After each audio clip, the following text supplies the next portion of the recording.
Welcome to our Restore in America channel, where we show you a common person's approach to do-it-yourself repairs. Today we are working on a 2003 Ford F250 Super Duty XLT 7.3-liter turbo diesel crew cab. We are removing the Spyder Inlet clamp that attaches the Spyder Inlet to the turbocharger. We will also go ahead and remove the Spyder Inlet as well. Please check out my video called Rubber Air Intake Hose Intercooler Pipes to Spyder Inlet Removal for this same vehicle to see how I got this far.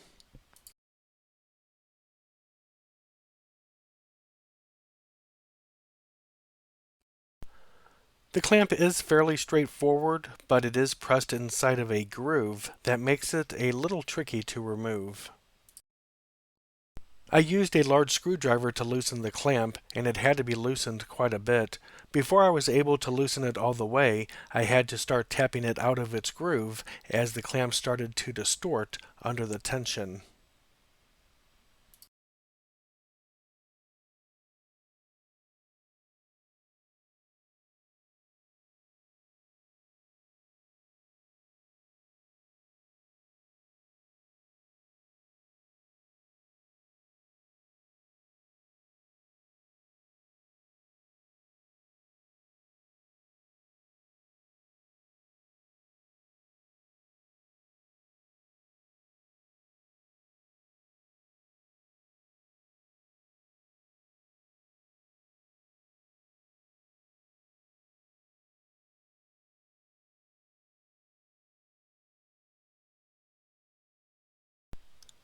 And here's a better view of the clamp in the groove, and it kind of shows you how it is removed as well.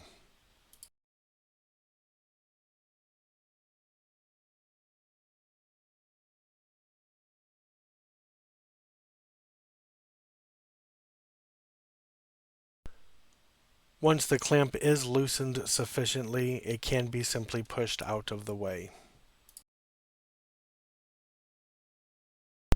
Once all the boots attached to the Spyder Inlet are loosened, the Spyder Inlet can be lifted out. One of the factory orange plenum boots stayed attached to the Spyder, and there is a rubber O-ring between the Spyder Inlet and turbo that may need to be inspected and replaced.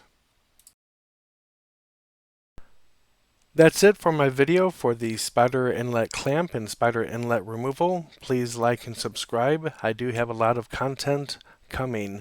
Thank you again, and take care now.